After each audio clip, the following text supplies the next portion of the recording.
Hi, this is Christopher Lewis, and welcome to Dating Intelligence, the podcast where we give relationship advice from dating to marriage and everything else in between. And always with the goal of helping you to continuously be the best you at all times. So if you're looking for real life and honest information to help you navigate your relationships, we've got you covered. All right, we got you covered, Jamie. You Good covered morning. today? I'm Good covered. morning. Yes. I'm all covered. I'm a little vacationed out. I've been on vacation for the past 5 days, so I'm Okay. just kind of coming in here Just today. coming in from Mexico? Yeah. Yes, from Mexico from wine country. And it's like, you Nice. wonder why they have a wine country that you never hear about their wine. There's a reason why. Why? The wine's really not that good. Oh. Yeah, you know, it's just not that good. I'm sorry, I was trying to remain quiet, but that was funny. All right, well, so guys, we're going to jump into this. Jamie, we have an amazing guest today, and we're going to jump right into this because we don't want to leave him out anymore. I mean, this guy, you start giggling. Our guest today is a former running back and TV analyst who played the majority of his career with the LA Raiders and finished his career with the Kansas City Chiefs. He also has the distinction of being the only player to have won the Heisman Trophy, an NCAA National Championship, the Super Bowl, and be named NFL MVP and Super Bowl MVP. He was inducted into the Hall of Fame in 2003 and still looks like he could crash through the defensive line and score touchdowns. I mean, this guy's a beast, man. He looks great, by the way, right now. Please welcome NFL legend of the show, Marcus Allen. Woo! Guys, Marcus. how you guys doing? Thanks for having me. Thank you so much for coming on our Yes. show. I can't wait to hear what I'm going to say. Okay, well, all right. So, guys, we're going to preface today. This is going to be a first for us. Marcus Yes. goes, I don't know shit about relationships. I don't want to talk about relationships. So we're going to spin this just for No, fun. I'm in a relationship. Well, I've been okay. in Are it for a you long, really? long time. This Yeah. Oh, I didn't know that. Well, I have an 8-year-old son, and that is the world. Yes. Everything I do. Yeah. I love this. Every choice I make, every decision I make it's for him. Kids make a and huge so- change in making decisions in our lives, doesn't it? Do you feel that way now? When you grow up Thank you. and you Shit, I'm still working understand on that that. they did not ask to come, Right. Yeah. so I owe him everything. I love that. He owes me nothing. I brought him here. I owe him everything that I can do for him. So, and it's not a sacrifice. It's what I'm supposed to do. Right. The day when you decide to have a child is like, it's not about you anymore. Right. And so, My mom said something on that note when she said the fact that when I got married and when we had our first child, she goes, I'm not your priority anymore. This is your family. They come first. I come secondary now. And you feel like, because, it's my primary family, I was like, oh, wow. Like, I was like, are you kicking me out, Mom? It's like, but basically it's like she's saying, no, like you just said, we didn't ask to bring that child in this world. It's our responsibility to make this Yes. child be the most magnificent kid he can be. Yes. Adult or person, human. providing with the toolkit that he could go on and lead a productive life or do whatever he wants to do. Right. Right now, we homeschool him. He doesn't go to school. One, I didn't want him wearing a mask all day long. And secondly, I'm not real thrilled with the curriculum either. Okay. So, Yeah. I'm right with you yeah, there. he goes to a place called Kumon twice a week for math and reading and stuff. And I got to tell you, he's learned a lot more from us. I'm sure. Hanging with us. And we are very direct with him. We don't candy coat things and Okay. stuff. And he has an opinion at 8 years old already. So. I love it. Does he travel with you? Yes, we occasionally take trips. Our last trip together was the Cincinnati, Alabama football game. Okay. And we always have a blast and stuff. But he's still mama's boy, so I got to, Well, you got to It's expect good that. cop, bad cop. I mean, It's come like, on, Mark. the dad's always the bad Right? cop. Thank you. It's like, Do we choose and all I that do is role? say no. It's like, oh, dad is mean. But do you want to go in there saying no, or do you sit there and look at him and go like, I was there. I know exactly what Wait. you're asking me, and I was there. It is so hard when first of all, you always say when you become a parent, you're going to be this way, and then obviously once you become a parent, it's like it's so hard to be exactly what you said you were going to be and stuff, right? And it's like he's my only child, right? Okay. And it's kind of hard not to Give him everything he wants. Yeah. Because what is the point is to have your child have a better life than you, right? And I've had a pretty good life so far, but I still want him to be, free. That's the first and foremost. I want him to be in a free world and do whatever he wants to do without limitation. Right. And Sky's the have limits. Inalienable rights to to do it every single thing that he wants to do. So can I ask you a question on homeschooling? You had mentioned, you said you had started it when COVID started. Was he in school, normal school at that point before he got homeschooled? No, we had just moved from Illinois to Georgia, and he was going to go to school. But then obviously, that started, and we said, no, he's going to be with us. How do you pick your curriculum for them? That's, I was on a podcast with Amy Weber, and she actually homeschools her children who are twins. And she said that I guess there's different curriculums and programs that you can use, but she decided to add her own little spin on a couple of things. Do you guys do that as well? We don't have a formal curriculum. I mean, everything's in education. Right. You know what I mean? agree. So every time he asks a question, we give him an honest answer, and he's very inquisitive. He's always asking questions and stuff. And so, I mean, every time we go out, it's an experience, right? We try to create experiences for him where he can learn something, right? Interact with people or go to a place. He actually went to the Georgia Guidestones. Right? Okay. And I don't know if you guys are aware of that, but those are stones. I don't know who put them out there, but it basically reads that in order to have a sustainable planet, it needs 500,000 people. Interesting. Yes. Wow. So he, he looked at that. He got a photograph with it, and he stood there and he looked at it, he read it and stuff, and he started asking questions. I was going to say, he's got to that. be super inquisitive with you guys Yes. all the time, since you give him that freedom. It's a must. It's a must. Yeah. And Which, because that's growth. Yes, it is. Yeah. And again, we don't candy coat anything. We just tell him like it is, and I think that's the best way to be. Okay. Restaurants, do you let him pay for the meal, figure out the tip? I give him the credit card, but he'll hand it to the lady. Yeah. And then, I always did that with Yeah. my girls. I'm We like, all right, tried what to, are we yeah. tipping? I love that. Yeah, just No, he doesn't. everything's like a lesson. Maybe at 8, not yet. But. Yeah, he's not there yet because he'll. Where's the phone, Dad? Can I have your phone? Can I borrow your phone? It's like it's such it's like he learns a lot from, but at the same time, it's such a distracting tool. Well, yeah, it is. Oh Yeah, my goodness, yeah. man! It's like Drake, pay attention. Right. It's on the phone all the time. Pay attention. Did you guys put a monitor on that, by the way? Yeah, Like we limit the we time. try, Okay. we try to and Okay. stuff, but it's he's Right. I feel like it's usually the child though, because when I was growing up, and like my ex and I, she was always like trying to put a time limit on electronics and things like that, and I was like, I grew up on that stuff, and I learned so much. Like one of my favorite things to do even now, it's like I research the shit out of everything, and he love does. it, That's what he does. Yeah. Right. I mean, if he doesn't understand a word, Yeah. I mean, he'll type it in and Right. Google it and stuff, and he go like, and then read it. Fascinating. Like, so he certainly learns a lot from it, but yeah, obviously, he focuses a little too much on it where he Okay. doesn't pay attention. I said, Drake, do this. And he's like, Drake, do it. What'd you say, Dad? And he's like, And you take she had mentioned something before. You take your kids' phones. Oh yeah, when they were little. That was like when they were young, so they weren't allowed any social media until they got to like a certain. I was just a lot stricter. I was a single mom, so I felt like I had to be. There was But no I meant for dating until they were quality time, 16. though, for your quality Oh yes, time, no though. phones in the car, Yeah. so that's time to like converse. So no music, no radio. We just talked, and then at 8 o'clock, the phones got plugged in my room. what is the first gift we give to our kids? Ooh. I mean, for me, if I could give one gift to my kids, it would be to serve others or empathy. Yeah. It's like a toss up between the two. I think like serving others is probably number one. Well, for me, it was a good name. Oh, okay. Ah, that's a good one. Right. His name is Drake Connor Allen. I wanted to give him a strong name. Okay. Right. Didn't want to give him some crazy name where people look at a resume and they just don't like the name and they just slide it across Right. the room. Or it's too hard to pronounce That or is, something. Yes. you know what? That's a really strong So, name. yeah. So it's like, give him a good name. I didn't want him to have mine. Okay. Right. Because I wanted him to be his own person. I certainly didn't want that pressure on him. And there's so many years of, apart from, when I had him and when I stopped playing and stuff, that wouldn't be an issue and stuff. But I wanted him to be his own person. And the first thing we do, I felt like, is give him a good name.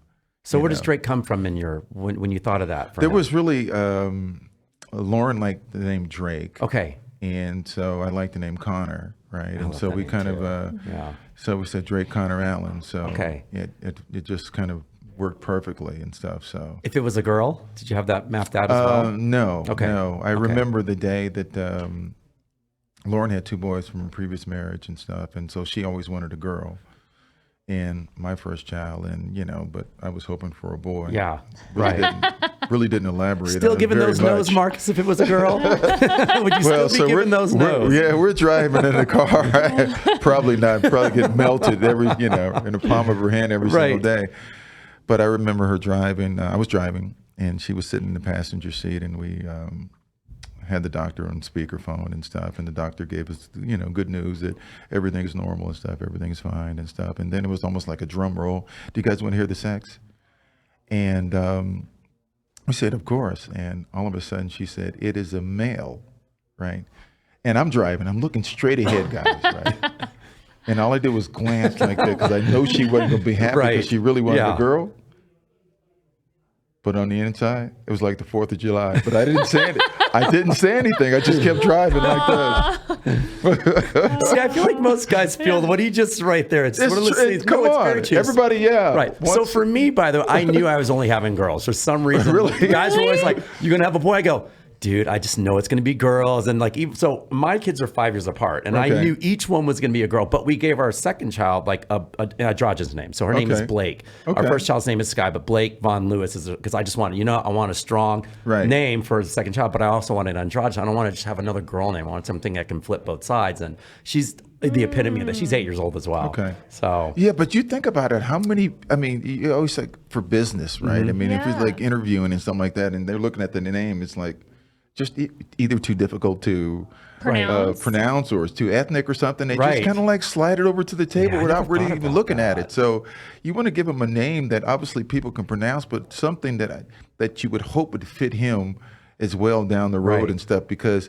a lot of times we give names that guys don't want to be recognized when they're 50 years old. True. That's very true. Yeah. And it's nothing worse than a kid, they want to be named, call me this while they're growing up, and they avoid at all costs the name that you gave them. And I was like, oh no, we can't have that. So we got to remember the song that we're really dating ourselves, but remember the song Sue? I do. Call me Sue. Yeah, I mean, it's like, how could you call your son Sue? Right? No, I think what Marcus is saying, people out there, is like, don't give your child a nickname that's going to be like some name that he will not want to stick with him about 50 years old. Right. So, you don't call your kids nicknames, do you? Well, even first, the first name. I do, because I chose McKenna because after the beach in Hawaii. So that's what and now I feel like there's so many McKennas. So I stopped calling her McKenna because I'm like, I wanted your name to be like original but beautiful. And now there's so many. So I just call her Ken's. Right. Or like Kenny, so she has like little nicknames. I didn't like my name growing up. You didn't? I didn't like my name either. Yeah. I hated my but name. But now I love it. I mean, Marcus Yeah. sounds like it's character now, but when I was a young love kid, your it was name. like, it's a strong thank name. you. But I was like, Did you want, which, if I may say, what is your middle name? Did you go by that? There? Lamar. No, nobody called me Lamar. Gotcha. All right. So it's like Barry Lamar Bonds. There's another one. Yeah. Richard Lamar Dent. There's a couple of guys with Lamar. Yeah. But no, the first name I didn't like. I just thought, God. You couldn't avoid it though. I was going to say you didn't have a second name to go with if you didn't want to use it at that point. Yeah, I didn't want to use Lamar. That was for sure. Yeah. So, but I always thought that was really important. Give them a good, strong name and stuff. And then, obviously, there's a lot of things we project under our kids, but you can't. No matter how much we love them, you can't project desire and will and want onto them and stuff. We just hope that they have that, The drive. Yeah. He's preaching to the crowd right now. Like, like one of my stories. So my oldest daughter's on a volleyball team, 14, and like I'm a sports guy as well. Marcus, I'm sitting there as just watching her play, and she's warming up, and I started having anxiety. I had to call my ex-wife and go, I can't do this. I can't do this. I got to walk out of it. And she goes, calm down. She goes, stop looking at it from a coach point of view. Look at it from a spectator point of view. Yeah. I go, okay, I can get in there and do this, because I was so stressed out for her, because she was just kind of didn't have that will and that desire to be what I wanted. Yeah. So I had to take a different approach and was just like, I'm just a spectator. And it worked for me because I had to let it all go and say she's got to form her own path. Well, we take it so personal, right? Yeah. Because it's our child and stuff, and we want them to be the best. Yeah, be the best and stuff like that. And it's as far as coaching him and stuff like that, sometimes it's easier for somebody else to coach you. Yes. Yeah, I had to do 100%. that for my girls because I was so competitive, and my older one didn't have that drive.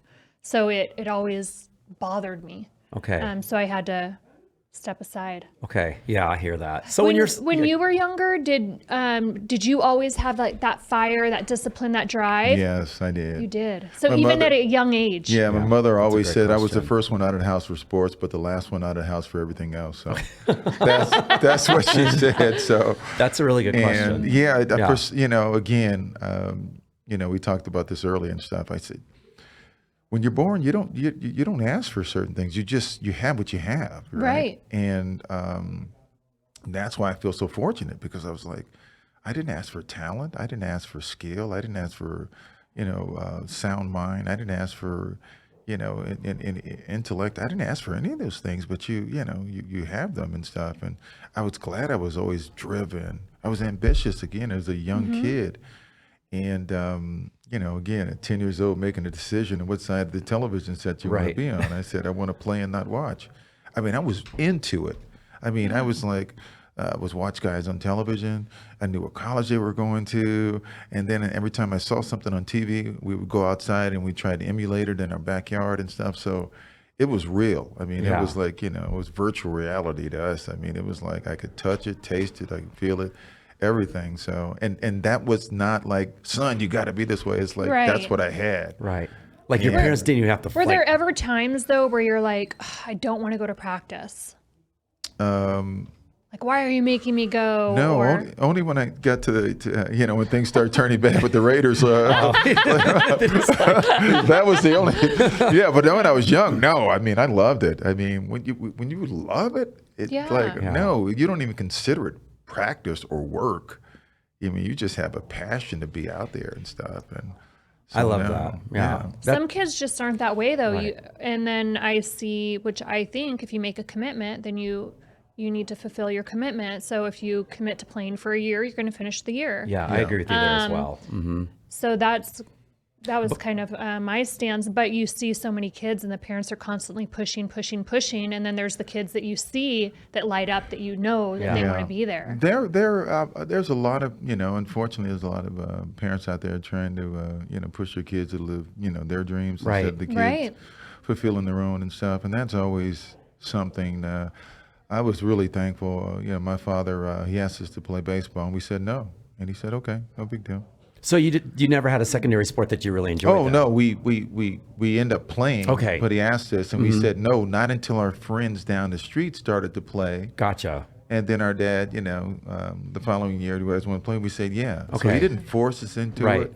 He just let us, at our own time, sort of gravitate towards it and stuff. And so it worked out. But he was, Dad was a coach. Mom was a team mother. We had, even though I had 4 brothers, well, 3. I have a younger brother that was 18 years older than and stuff. He came a little later and Okay. stuff, but we had 3 brothers. They showed no partiality. They were, they would drop us off at practice, pick me up, go pick up my brother, go pick my other brother up, then my sister. And Wow. so, yeah, I always had that support. Could man. you It's see like- yourself, you were talking about your drive and you're all like that thing when you wake up and you just, like you said, you just love doing it every day. Yeah. Did your brothers have and your sisters have that drive as well? yes. Everyone did. That's great. We all had Yeah. the same drive. That's and we amazing. were all, we played out in the backyard and we were extremely competitive. Okay. And then we would, growing up, we had this family down the street called the Kirkendalls. And they had like 9 brothers and sisters and stuff. And, Were they Mormon? huh? No, I'm just kidding. I said, were they Mormon? No, they were a black family. Right? I'm thinking 7 on 7 I haven't at seen this any black point. Mormons at that time in 80-something, or like 70-something growing up. But we would always, we were the Baltimore Colts, Okay. my brothers and myself, and they were always the Green Bay Packers and stuff. And we would play out in the street, and we would somehow, we'd always beat them, even though they had So much fun. yeah. And so again, it was like, I mean, we were out in the street saying, I was this guy, I was Right. this guy, I was this guy. I mean, and that's what we did. And so, I hate to say it, I was Franco Harris right here. Sorry, Marcus. I was a big No, Franco Harris fan. dude, You know, no, because Pittsburgh Franco's- was my team, listen and I was here. like, you know. Hey, I can see why, man. And everybody loves Franco. What Oh a my great God. guy. He's one Yeah. of my favorite people and stuff like that. So, Yeah. such a good dude. So, I mean, listen here, great player, great person and stuff. So I can see why you gravitate towards him. And everybody loved the Steelers. Yep. Yeah. I was a big Franco fan, and then all of a sudden I remember because I was a kicker on my football team, so I became a Ray Guy fan after that. You know, Okay. for the Oakland team, for the Raiders. Well, I think Ray was like the first kicker ever like drafted like that guy number was a one boss, or something man. like that. Let me tell you. Yeah. I mean, my whole style of kicking, like No. punting, was emulated after him. No, kickers do not get drafted number one. They don't. It's- I mean, no, yeah. seriously. He got drafted number one, I think. it Really? was. Right. Yes. He was that dynamic of a kicker. And then he was also the emergency quarterback. Well, he was the third quarterback. I was the emergency in case Okay. Ray. And I got to tell you, I love Ray, but I got to tell you a funny story, guys. We were playing after the Bears won the championship. We played them, or was it after we won the championship? We played the Bears in Chicago. Oh, and it was actually considered the most physical game in NFL history. Wow. The most dangerous game in NFL history. And we lost our first quarterback, Mark Wilson. And he hurt his thumb or something like that. Then the second guy came in was David Hum. And he got really destroyed and really wasn't the same after that. And then the backup quarterback, the third quarterback, was Ray Guy. And they say, Ray, get ready. And Ray said, I'm not going in. So I was the emergency I was gonna quarterback. say, so you got that. No, well, I was getting ready to go in, but they, I guess they shut up Mark's hand and numbed it and stuff where he didn't feel it, and he came back and finished the game and stuff. But imagine me against the Bear defense. I was ready to put on some smaller Right.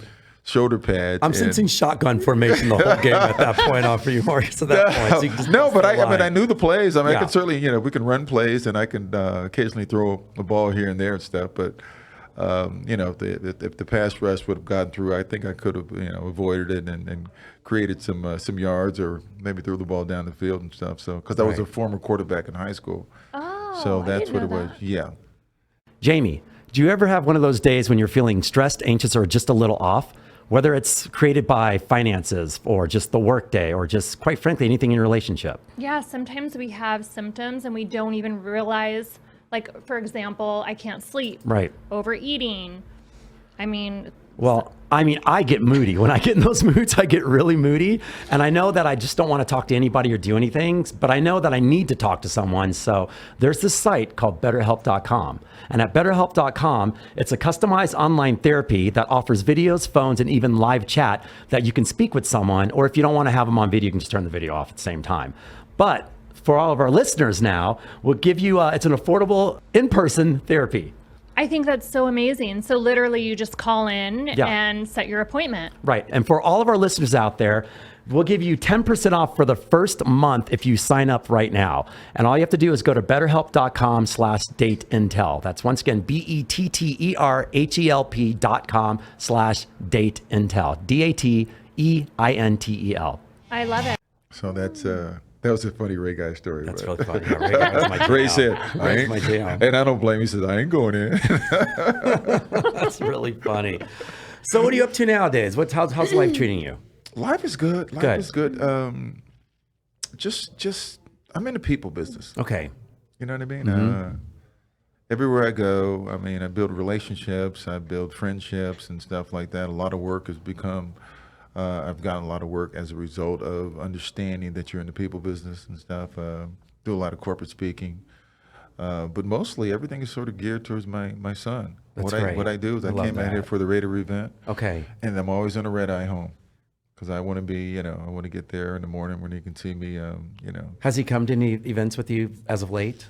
No, okay. no, he's never. Again, I try to avoid the mask wearing. Yeah, right. For him in particular, because I mean psychologically, I don't. It's what we're doing to our kids, and having to not only oxygen deprivation, but also just the fact that they have to wear these masks for almost 2 years. It's like, No, Yeah. My son's not wearing a mask. They need the freedom. So, They need the yeah, run. and so anywhere there, is an event that is required, I said, no, I prefer him not to go Okay. and stuff. And now, but we went to the game in Texas, and no mask necessary Right. and stuff. You just got to hit those And points, so, those certain yeah. parts of the country. Yeah. You know? So that was we had a great time and stuff. And so anytime we travel, we kind of like, it's like father son buddy kind of thing, man. Love We that. just like, and I always I just try to it's just a great feeling, man. Especially when your son tells you he loves him. Because every time, listen here, I make it a point too. Because you know how many times I've heard guys in the league say they never heard that from their dad, right? And I always heard it from my father, right? Yeah. And so I always make sure that, let me tell you, that's one thing every day. I mean, he may get sick of it, but he'll never go without hearing his father saying he loves him. Oh, I love have that. chills. I think it's Yeah. important whether it's any child. No, I agree with you. It all starts at home and stuff. If you don't have, obviously, the love at home, what do? They look for love somewhere else. They And do. most often, I always say, treat your kids like gas tanks. Fill them up every single day, right? Right. But I know what I'm filling my kid up with, right? And the main ingredient is love, right? Love that. But it's tough love too. It's encouragement. It's support. It's all those things, and that's what's really important. Right. So. Do you think having a child's changed your perspective at all on life? Or is it still the same? I was certainly selfish because I was, it was just being single, and then, Right. or even not necessarily single, but even in a relationship, and kids just change everything. It really does. You know what I mean? And in my world, unfortunately, because it's such a large part, football's been such a large part. Everything, whether it's the Super Bowl, right, whether it's a golf tournament, it's all these events that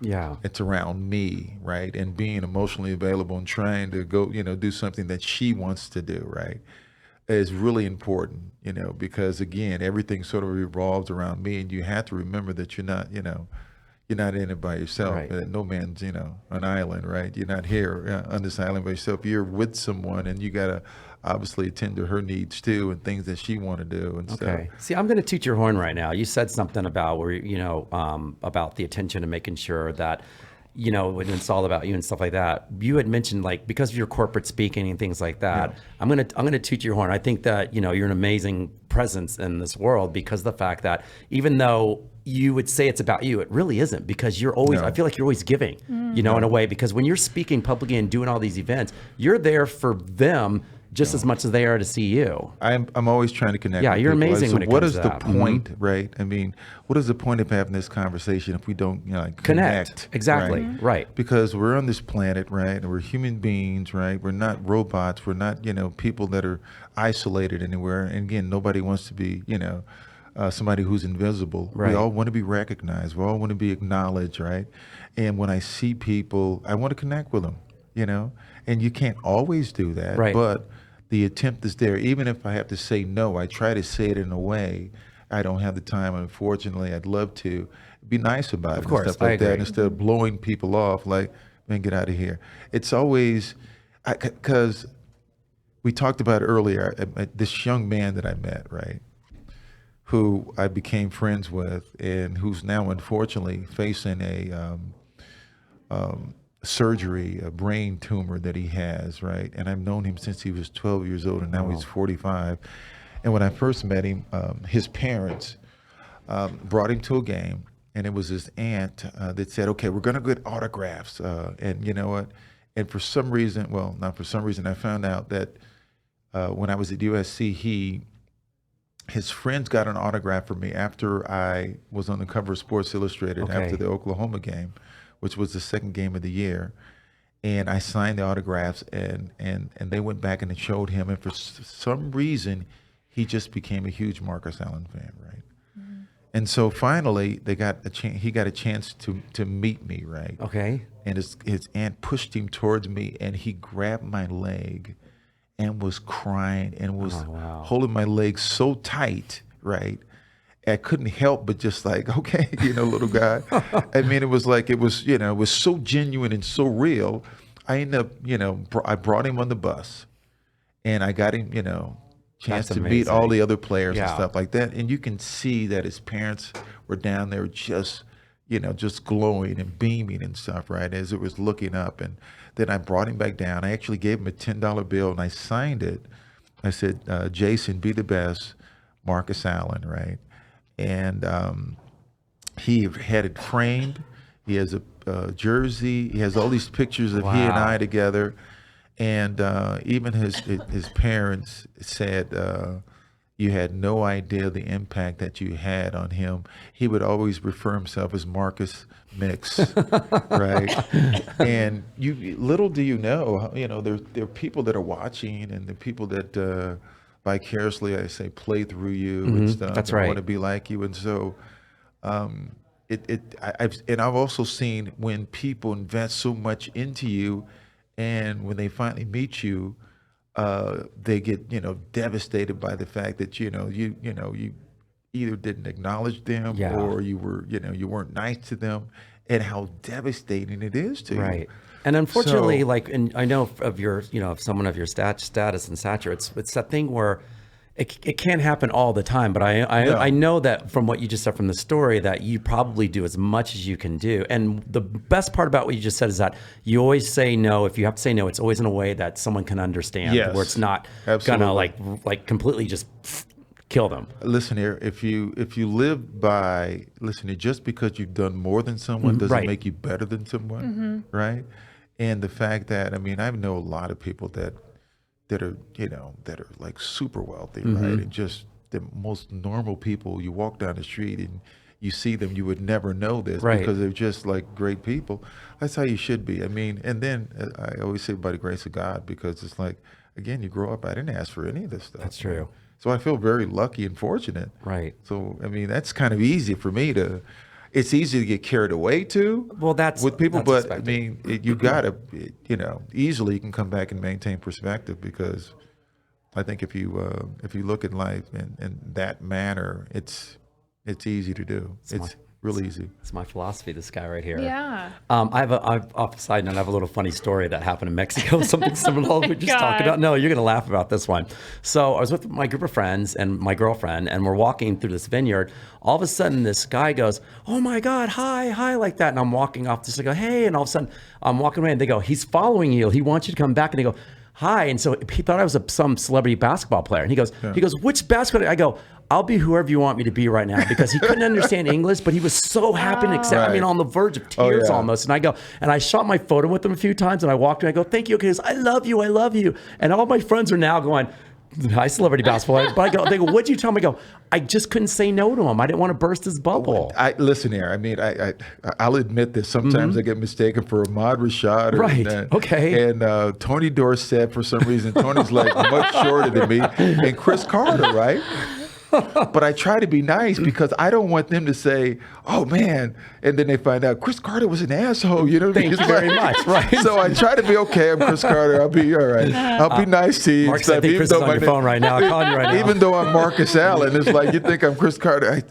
You don't believe me? Okay, I'm Chris Carter. I'll be nice to him Right. and stuff like that. Especially And when you you just tell take them you're the not. photo. I know. Yes, when you tell them you're not, and they still think that way. I They was still like, think that. Well, I said, I don't want, to think Chris is a jerk and stuff, so, or Ahmad or Tony Dorsett, so it's right. like, Oh my God, that's funny. cool. That's really funny. No, but you just seem like you just spread just joy everywhere you go, and I like the fact that you're talking about your son first and foremost. It's easy. Well, to me, that's, as a parent, it's like you become third. You become, Yeah. Right.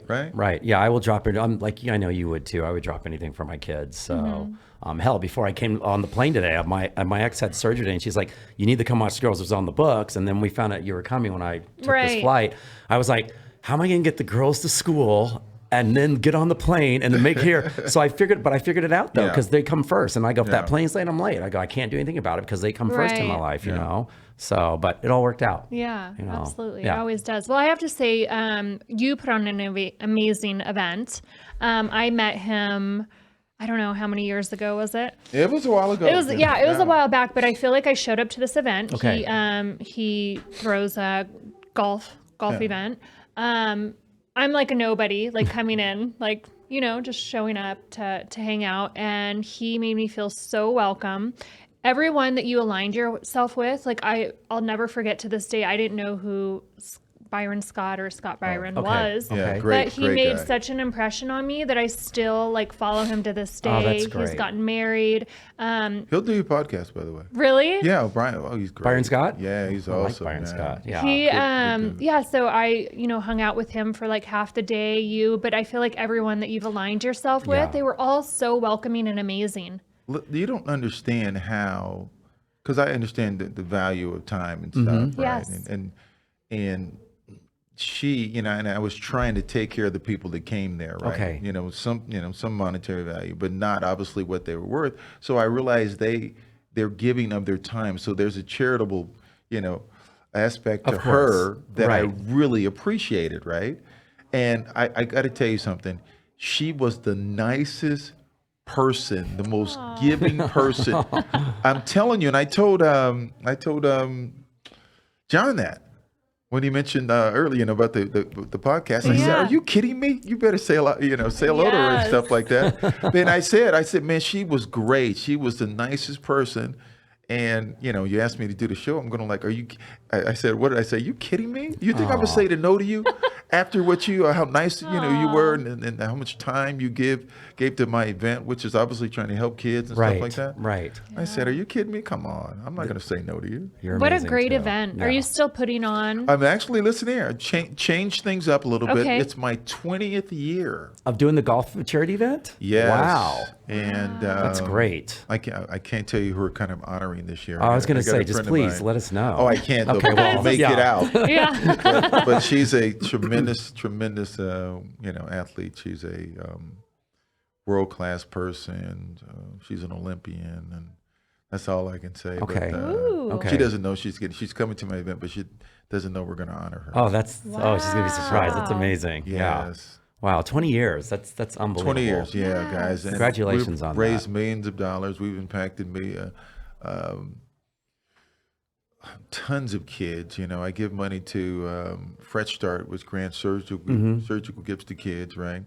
Whether you're born with a deformity or some tragic accident and stuff like that, and give kids cosmetically a new start in life.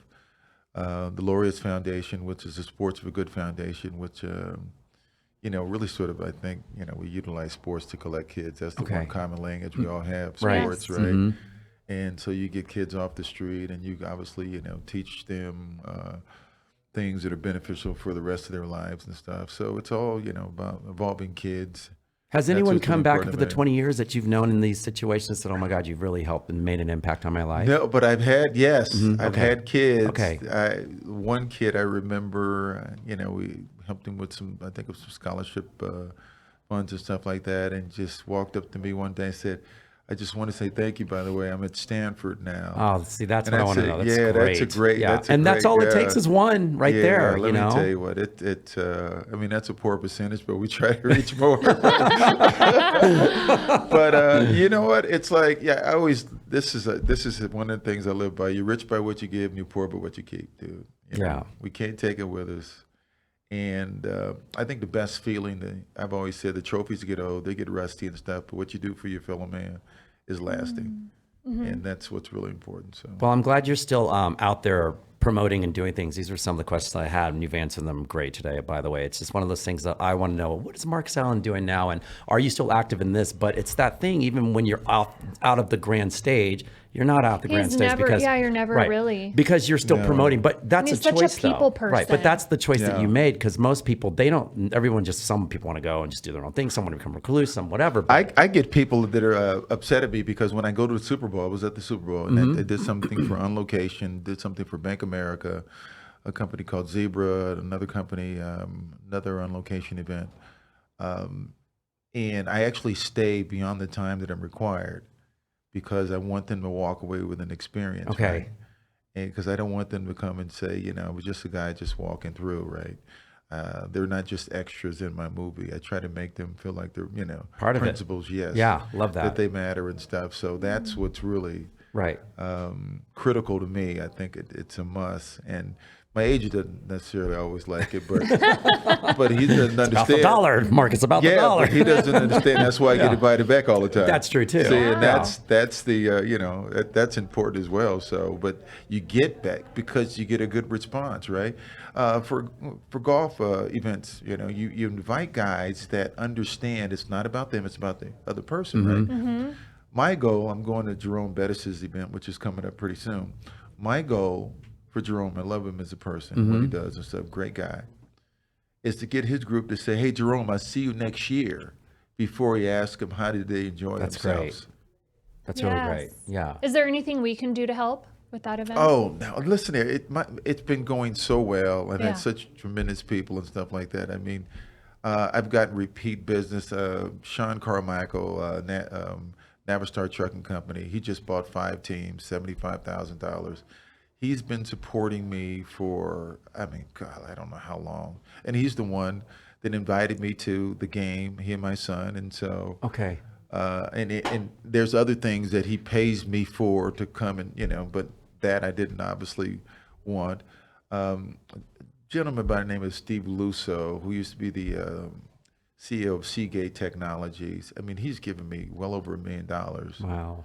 And he is the salt of the earth kind of guy, you know what I mean?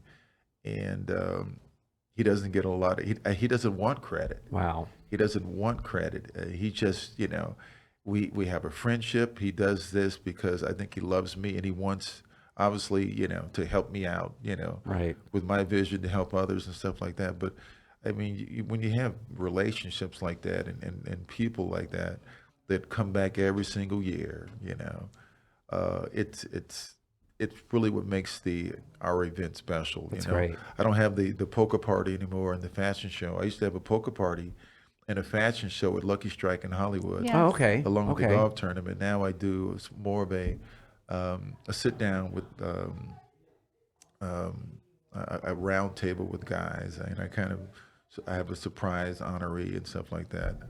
What does that And, consist of, the round table, when you have them? Oh, it's me just, and really sort of talking like this about Okay. real issues. Yeah, Nothing right. really, Right. talking Yeah, about guys real need stuff. more of that, Because I people. always want guys to talk about, we're talking about stuff that these people don't know, right? Yeah. Not stuff that everybody knows about. We want to, tell me something about, how you felt at this particular time and stuff, and what, were you playing for your parents? For example, very few people, as much as I love playing for me, I played for my parents, Okay. right? I wanted everybody to know who my father was, right? I want everybody to know who my mother was, right? Because, in our communities, a lot of single family, Right. single parent homes and stuff like that. I wanted everybody to know who Red Allen was, right? He was from Texas. He was the oldest of 11 kids. He had a challenging upbringing. And because of that challenge, he said at a young age, if I ever have kids, it'll never be like that, right? Got it. He tells a story where his mother told him, go get your dad. He was at the bar gambling. There was a 2-mile walk to go get him. And on the return home, his dad barely said 2 words to him. And he said, and he had to be like 11 years old or something. If you ever have kids, it'll never be like that. So his goal was to be a great father Right. and dad, right? And so he's been this magnificent father, dude. And my mother's been incredible, right? Some of the most amazing moments that I've ever had was when I won the Heisman Trophy. Back in 81, guys, at that particular time, they didn't have the format that they have now, right? Okay. Right. Remember, now it's more suspenseful. They have 4 guys there and stuff like that. 50 commercials in between. They just actually walked me. I knew I'd won the day before because it was during a process of elimination too. Herschel Walker wasn't in town. Jim McMahon wasn't in town. I'm the only one in town, so I figured I won the award. But the day before, we called home, and I remember my mom. I said, "Mom, we did it," and she's going nuts, right? And I said, okay, well, let me speak to Dad. Well, she said he can't come to the phone. I said, what do you mean he can't come to the phone? And she said, well, Marcus, he's crying. I said, Oh, man. so I knew what that was all Wow. about. Yeah. Right. And so it almost makes me tear up today and stuff, right? Because that meant so much to me, right? Right. And then I remember at the Super Bowl, when we won the Super Bowl, I was just named, the MVP of the game and everything. But I remember they showed my parents on TV, which, that's all I wanted, right? And then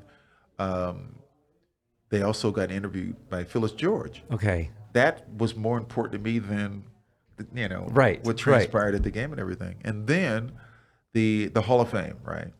My father was the third father ever to introduce his son. Most of them get coaches wow. and stuff like that. Okay. Yeah. Ronnie Lott, who's my best friend, his dad was the second. I mean, Wait, what do you mean? They do they ask you, or do you got to choose, or they say, hey, you're No, or they, and most guys choose coaches Okay, or yeah, writers or right, something like right. that, It's which I could weird. never understand. As much as I love Right. my coach, I mean, nobody comes before my dad, right? And so he was the third father ever, right? And I remember them coming to me at that time in 2003. It was that they allotted really 15 minutes at the time, right? And then they sort of exploded. Everybody was getting an hour apiece and stuff, and the shows got out of control. And now they kind of reeled it back in. Okay. But they were allotting 15 minutes per person, and then but they also had a deadline too. But they usually go alphabetical order, but they saved me for last in this one. And I remember the set producer coming to me and said, "Hey, Marcus, we're running low out of time. We're running low on time and stuff, and so you're gonna have to be brief with your speech." And I didn't think about it, but he came to me a second time, and I looked at him and said, "Listen here, I don't care about." I said, "I don't care about me. You better get my father on the air. That's the only thing that matters." Dude. That's man. That's the only thing that mattered. So I understand, because I had that great father-son relationship. That's why it's so important to have that great father-son relationship with my son too. Right. Because if you raise your sons right, they'll grow up to be, It holds a lot of weight. It holds a lot of weight. They'll become a respectful young man. Right. They'll know how to treat women. They'll know how to be, just good, solid citizens and stuff. And so a lot happens, I think, with the father-son relationship. Not that the other relationships aren't important, but, the dad is like... Yeah. I learned something off of what you're saying from one of our guests that we had a few weeks back. It was that thing where he has daughters, and just like myself, and he goes, I open up the door because my mom was always like chivalry.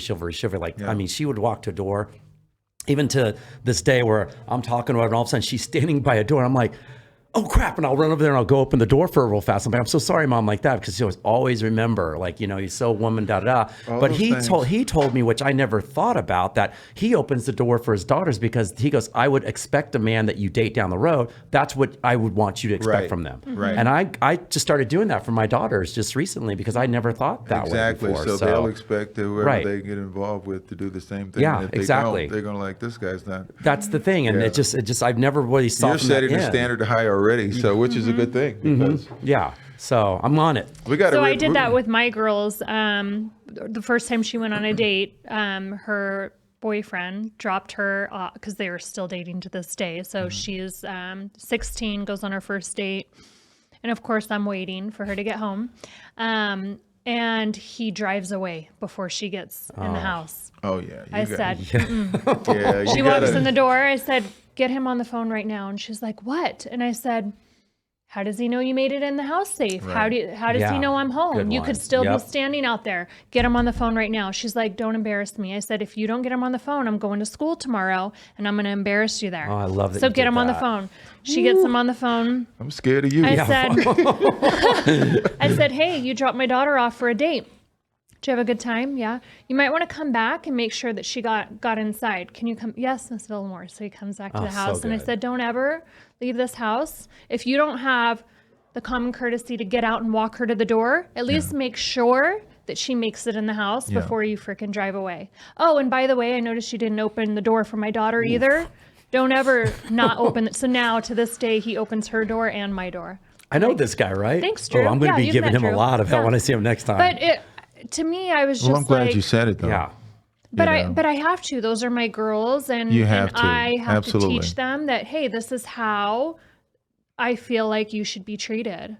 So and I open the door for my man. If he opens the door for Agreed. me, I'm going to reach across and open the door for him. So I've also taught them, like, hey, if you can, reach across and open the door for him. Always. Like eating, I think that I'm very like old school, like dish him up first and make sure he's set, and then you grab your plate. I love that. So There's one thing she said. Did you ever, when you were younger, I mean, you probably, since, you know, a girl used to go over there and have to unlock the door. And guys would go, "Oh, she really likes me." You know, it was like it was like a thing. No, seriously, it was like I think they did a movie about this. If the guy goes there and unlocks, because she's sitting in the passage after you shut her door, then she'll go open it up. It's like it's a sign of saying, "Oh, she really likes me," like that. So because it's consideration, you know, she likes you enough to be considerate. It's like a common courtesy. You had a car in high school. That's No, I pretty know. Oh, you were lucky. I didn't get mine until my senior year, Marcus. Golly, And I dude. paid for my car, by the way. Hey, stop bragging, I dude. paid Come for on. my car. I worked hard for it though. So yeah. But Hey, thanks a lot, dude. Marcus, like, I just have my bicycle. I just need to park the back. I know. Was she a front rider or the back rider? No, we had we had a two-seater back there. Oh my God, that's so great. Yeah, I feel like it's just all these little things that we kind of like set the standards. So we have to like teach them, you know? Do you feel like those standards are dying? I mean, I know that us three, are still instilling it in our kids, but do you feel it's a dying art a little bit? I hate to say it, but kind of is, Yes. I think communicating without the phone is a dying art. Yes. Yeah, that's very true. You know, feminism and stuff, and you know, I know it's probably a sore subject, but I just think it's just divisive. Right. I agree. Yeah. Yeah, I that's just true. think it's divisive. I mean, it's sort of a socialist and communistic thing, right? I mean, it's just creating division. I don't like anything that creates division between, you know, men or women, or you know, guys, or you know, groups or whatever. I mean, anything that creates division, and this is what our world is all about right now. It's just things that create division. Yeah. You know, But seems like it's so easy. that I'm sorry, Go ahead. that government only has an answer for. But it's so easy if we just, like you said, I feel like the lines get skewed when people don't communicate correctly. It's like as simple as, like you just said, the feminists, whatever. It's like if I'm with a girl or a woman who says, and I open the door for her and she scoffs at me, I'm like, hey, that's what I'm still going to do. I'm going to do it again for you. Right. You know, but That's- just voice me, hey, thank you, but I don't need that. I'll take that as okay. You know, that's fine. I get that. Well, I'm saying I'm doing it for me. Yeah. Well, I'm just waiting for my mom. She's probably standing No, but behind somewhere. I'm doing it for me. You don't like? I mean, Right. this is how I was Right. raised, so I'm Agreed. just doing it for me. I Yeah. mean, so if you don't want to appreciate it, that's all right. Get your son. I'm gonna still do it. I'm not gonna stop doing it. Get your Yeah. son started young. That's what I say all the time. So. Oh yeah, let me tell you what. That's one of the things he does. He'll open the door and let people in. He'll hold the door Yeah. and stuff. And I always felt so good doing that. I as a feel kid. like those little things go a long way. So, always tell the him about being a handshake, gentleman. Yeah, all those things. you know, look Eye someone in the contact, eye. yeah. Yes. Yep, for Yep. sure. My girls, I don't want them to have like a limp handshake. I'm like, you shake their hand, you know, look them in their eye. Right. Like it means something. Right. It's surprising when you So- get that from a woman too, because I feel like, you know, as a guy, you want to go in, and when they squeeze hard, I'm excited because I go, wow, they know it. They got this down. This is a strong woman. Jamie's a protector. She's this one. Ooh, I'm scared of you.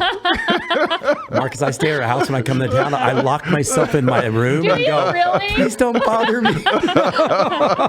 You know, there's a pistol in that top drawer. She comes out the other day and there was this fire going on, and all of a sudden I hear, McKenna, blah, blah, blah. And I go, lock. I go, I don't care if there's a fire brewing down. I ain't going out there with her yelling. Oh, All right, yeah. what else do you want to ask this amazing man? I just want you to know that we're so grateful for Yeah. your time. I Really. know that you're No, busy thank and you that you're in guys. town, so I want to be mindful of that. And I appreciate it. Thanks for having me, though. Yeah, I we're mean, I super really, appreciative. I've Thank enjoyed you. it. You know, it was earlier with John, and we had a Yes. great time on there, and now with you and stuff. And as I said before, I couldn't say no to her. You know, And Right, Now right. it's nice meeting you as well. Well, and thank stuff you, like Marcus. That, so, I mean, yeah. next time I get a photo with someone who's him, I'm Marcus Allen. I'm Marcus Allen, man. No, And I'm you- gonna own it. No, So, you're gonna. Hey, you're a Franco guy. Then. I have my fair share. See, I don't want to go back, but I have my fair 32 is share. good though. That's like Thank you very much. I thought to say that. I was a big USC fan, though, Yeah. man. Big USC fan. Yeah. So, Oh, awesome, yeah. dude. Awesome. We are so appreciative, Marcus. Thank you. You're an amazing man and Thank you. gentleman. And I mean, just if you want to plug anything right now. By the way, I know you said golf event. What is your next big charity thing coming up at the moment? The Tim Tebow Foundation, which is an amazing event. that Okay. he gives. What is it? TPC Sawgrass. In, Okay. Ponte Vedra. Are we talking March, April? When is this happening? March. March. Okay. Yeah. All right. He has a wonderful event. He's tackled human trafficking. He's Oh, I so love many, that. Yeah, so many subjects. Also, I think A Night to Shine, which is for kids that Down syndrome and stuff like that don't experience those kind of events and stuff. He gives them this incredible night where they really enjoy themselves Love and that. stuff like that. He's a great guy and stuff. And I know people are critical and they say, guy can't be that good, but he is that good. Right. And I love him. He's such a great person and stuff. So that's my next event I'm going to. Love that. And then where can we find you? Are you on social media, Instagram, or? The wife's on that. I don't even take care of that. No, I'm too old for this. This is a man about town. He's like, Mark's like, I'm a man about town. I don't need social media. All right. So, yeah. I respect that. I like it. All right. Well, thank you, Mark. Jamie, anything you need to plug before we head out today? Shout out to Houtzer for my amazing hat. They're always hooking me up with some dope gear. We'll have to send you some hats, some shirts for your son. Yeah. No, you're going to have to take me shooting. That's what Oh, you're yeah. gonna you have to I do will that. definitely do that. Yeah. I would love to. Did you say a Let's do 50 it. caliber? I was shooting a Barrett 50 cal in Texas. I saw that. Those are photo. pretty powerful. It's a big gun. It's Yeah. Your shoulders heavy all right? for me. But yeah, there's one girl that she can one arm it and shoot it. I was like, Oh, that's crazy. not so much One for me. arm? Yeah. Wow. She's a big girl. Not big She like. must have some guns. I mean, no yeah. pun intended, right? Yeah, She must- she's beautiful. I was Wow. like, whoa. Unbelievable. Yeah. All right. So. All right, guys, and I'm thank you. supporting bus mobbers today. Found them in LA to support the Hispanic art culture, street art culture. So I told them I'd wear one of their hats today. Cool. And yeah, you can find us anything at Dating Intelligence social media. And I guess that is our show. We have the great Mark Sound today. This is a treat. I'm My telling pleasure. you. Oh my Thank you gosh. guys very Yeah. much for having me. Yeah, Thank you. now I can kind of pleasure. like go, it's Mark Sound on the show. All right. then we're out. Whatever. Thanks, guys. All right.